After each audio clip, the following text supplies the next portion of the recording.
Very much for all our speakers today and panelists and moderators as well, and for all the people who came also and stayed with us all day. I think it is important to highlight that the project itself and the discussions we've had today, actually, you can look at them as connecting dots. When you start talking about the issue of qualifications, it is providing an answer or a way to solve one of the challenges that refugees face when talking about or addressing higher education, and that is the access challenge. And so the qualifications, the recognition of qualifications may help the refugees or the vulnerable young people come into a university, enter into university, but it is then the issue of counseling and socio-emotional counseling and addressing these issues of belonging and academic challenges that are then tackled within the university that the students need to overcome. And then we arrive at the big question that everybody asks all the time: what next? You've given us the education, you've made us dream. One of the students said, I have a dream, but I don't have a plan. And so when you don't have a plan, then you will go anywhere, but not specifically to a specific destination. There's one professor who makes a presentation always on strategic planning, and then he puts up a beautiful caricature where two people having a discussion on where is the destination. And there's a red dot, and they think that this is the destination, but it's actually a ketchup spilled from their French fries. And they think it's a destination. So you can pinpoint any destination. But if you don't have this plan, then you won't get anywhere. And so the last component of our project and our discussion today actually closes this circle, which is addressing the what is next, the career guidance and counseling. And these issues are not specific to refugees. If you work with students, you will know that any young person faces this question of how will I get into university, what will I study at the university, and then how will I manage when I'm at university, and then what will I do after I graduate? I mean, these are questions that probably also occur in the minds of students in the schools. My kids just went to school a couple of days ago, and the apprehension of going back to the school they know was also something very interesting to watch. So what if you are someone in a new context? You are strange in an environment that you're not familiar with, and you're going in.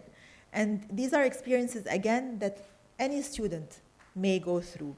But it's important to remember what Marina had mentioned also earlier, that when we talk about this SDG 4, it's not that just education that we are addressing, that education is a right for all and whatnot, but it is a pathway, a journey, the lifelong learning that we need to address. Perhaps continuing education is an option for some, but also perhaps employment is another option for others. And we need to also try to understand, I think, very important, when you work in higher education, you always hear the discussion on the employability and whatnot. Perhaps we don't need to be confined in Lebanon. Perhaps we need to realize that we need to think of, being creative. And the last thing I will say is that as someone who comes from the higher education background, I always think of institutions and how institutions can act in order to address these challenges. And I really believe that universities need to evolve. They need to change. We cannot continue to just offer the graduate and undergraduate degrees that we always offer. We need to be creative. We need to offer short-term programs. We need to vary the way we offer our programs in order to address the needs of today's students, who, by the way, among them are refugees. But there are other regular Lebanese students that we also need to address their needs for. So with that, I will stop and give the last word to my colleague, Marina. Thank you very much again.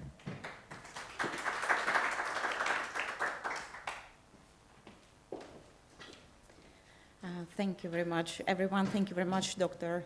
Honor, for concluding what we've been talking about during the day today. Yes, and it's like completing the circle, because we started with the very beginning.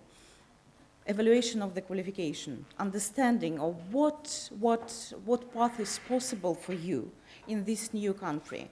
What are the real opportunities? Because, yeah, opportunities are many, but what is possible for you in this situation you are in.